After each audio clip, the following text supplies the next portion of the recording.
Welcome to Coffee. I'm Cagney, this is my wife Michelle, and today's video is all about moving from Clever, Missouri down to Jacksonville, Florida.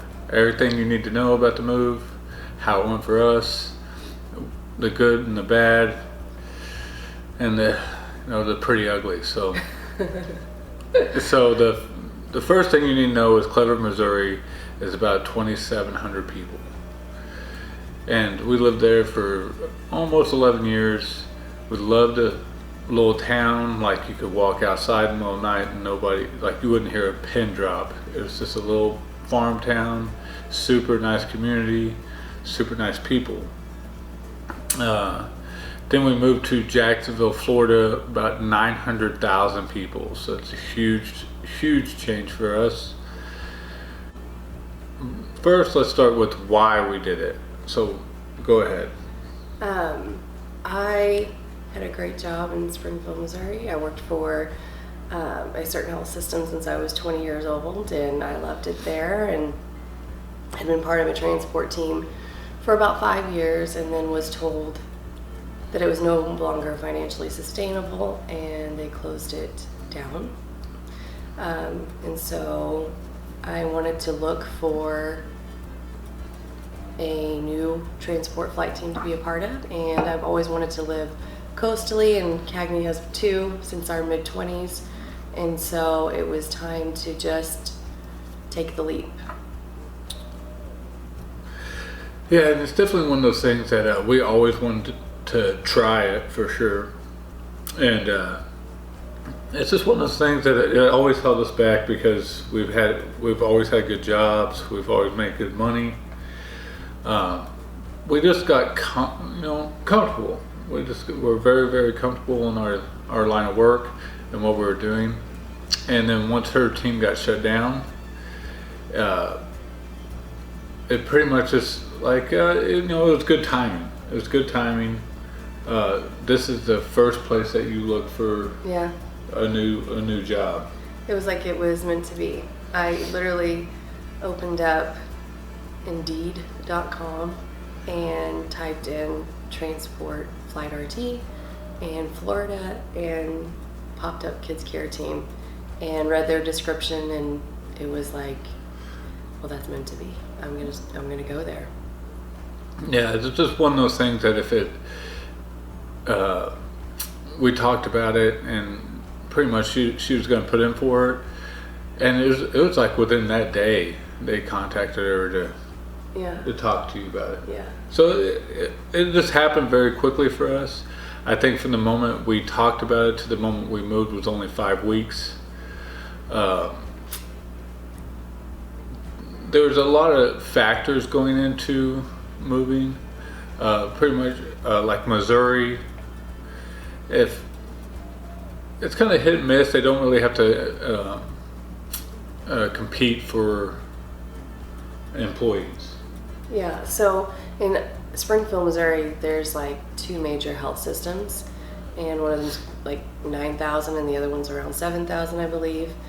And that's the 2 health systems. So either you're going to work for one or you're going to work for the other, and there's not really much option unless you want to go to like Kansas City or St. Louis for a transport team for my line of my niche of the world that I was looking for. So it was either, well, we're gonna make a big move to a big city, so let's do it the way we want to do it. Let's stop doing what we think we are supposed to do, and let's start doing what we want to do. And plus, like the move itself, even if we fall on our face in Jacksonville and say it turns out horrible, like the worst case scenario, we can always move back. We always have support of people who love us, and like we could always go back, and we will make it work no matter what. Yeah. All right, let's go into planning. Well, from the time I started planning to the time we actually initiated the move, I would say it was around 6 weeks. Like, I had contacted U-Haul just to get it out the way. Like, I didn't even know if we were going at that point to put our house on the market. We hadn't put the house on the market yet. I had literally just saw the job application and then applied for it and got some communication back, and so it was kind of just, let's go ahead and book a U-Haul because I want to get a quote and see how much it would cost. And then once I started doing the quote, they asked me for a date, and I said, well, I don't know a date, and they said, well, we just need a roundabout, and you can always call back and change it. So I set a date for November, not knowing that it was actually pretty darn close to what was actually going to be the date. Yeah. And yeah, then we had some trouble with getting the U-Haul, but Yeah, so planning wise, we planned for 5 to 6 weeks that we would be down here. We took one trip down here. We spent 4 days, and that's the first time we were ever in Jacksonville. We'd never been here in our lives. No. So we took one trip, came down here for 4 days, pretty much drove around, checked out some local areas, and got put down payment for an apartment that day. yeah, we were lucky because literally we had a list of 12 apartments that were in our price range and areas that we had looked at that we thought would be good for us. And the first apartment that was that we had booked a tour with ended up being the one, being home. And it just had everything we wanted. So Yeah. the move itself, there are some things that we did very, very poorly, like working to the last minute. Yeah. That was a horrible decision on our part. So we worked until the last minute. We both had full-time jobs. We worked 12-hour days. So we were gonna pack on. We had everything in the house pretty much together. We had dwindled it down and put things in storage that were not needed and that would actually help stage the house, because now our house was on the market and we needed people to come look at it and kind of show the house off. So a lot of our stuff had already been packed into boxes, the non-essentials, and taken to storage. And then everything that we did not need, like we had a gym in the house, stuff like that, we sold everything possible.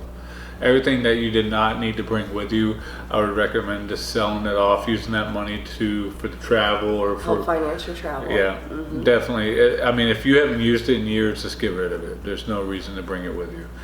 But back to us working to the last minute. I mean, like we tried to pick up our U-Haul on Friday, which was a big issue. Well, as I had referenced before, I had booked the U-Haul way in advance, and then we had conversations about exactly what we were actually going to do, because we had a couple of other alternatives that we were deciding on, whether we would use a pod or we had a friend or family member that was willing to loan us their box truck, but then it ended up not being big enough. And so last minute I updated our information and we decided we were also going to use a car hauler.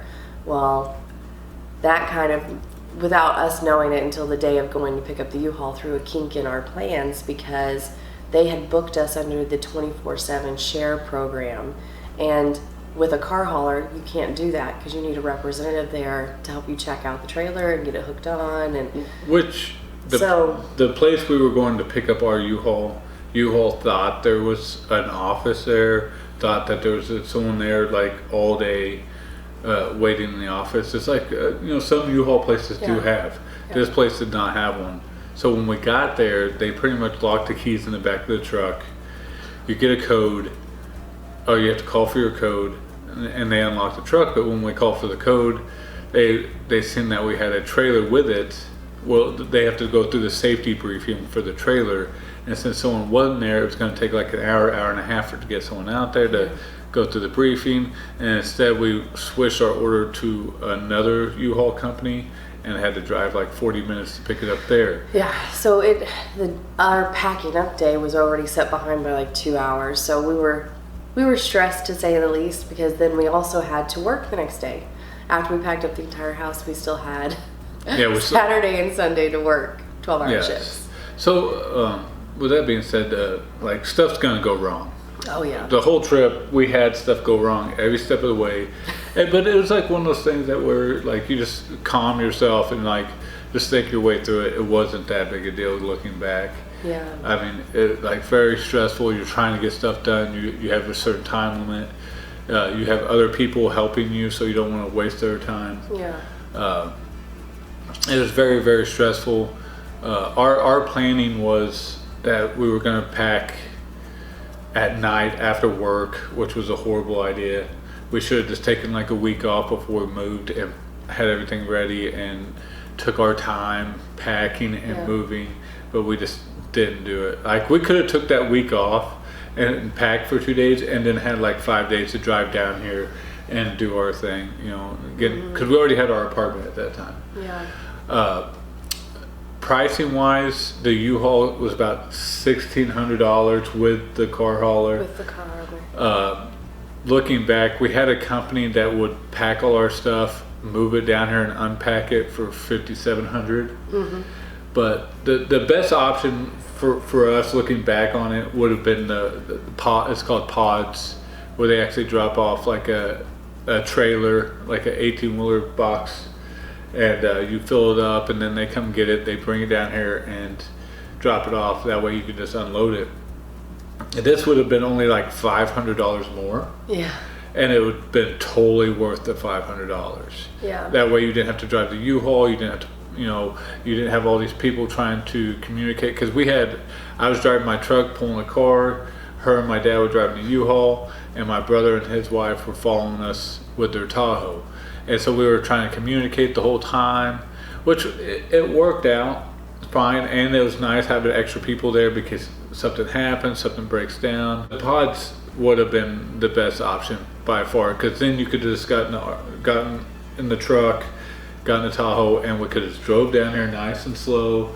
Oh, actually, we would have made a lot better time because the U-Haul was super slow. And it was super loud. Very loud, very slow, and it would rained from the time we left Springfield, Missouri on to all the way to being here in Jacksonville, Florida. We were actually trying to beat out that morning. We had woke up at 6 a.m. and got on the road on 8:30 a.m. and we were trying to beat a cold front that was bringing snow into Missouri. And so we were just trying to stay ahead of that the whole entire time. And in the meantime, we got rained on quite a bit. Yeah, and once we started unpacking, we realized the truck leaked and our mattress got soaked. Yeah, that was great. Yeah, so we had to deal with that. Why we moved to Florida, like the expectations for Florida. Number one, it's her dream job. Yeah, it really is my dream job. And Can't wait to be a part of the new transport flight team here and experience that. We're only on day 5 of being here, and so I've done a bunch of the hire clearance and pre-employment stuff, but my first day will officially be tomorrow, and I'm super excited about it. And plus, like, you have to take chances to see what it's like. We always wanted to do this, even if it's for only a couple of years. It's still going to be crazy to learn new stuff.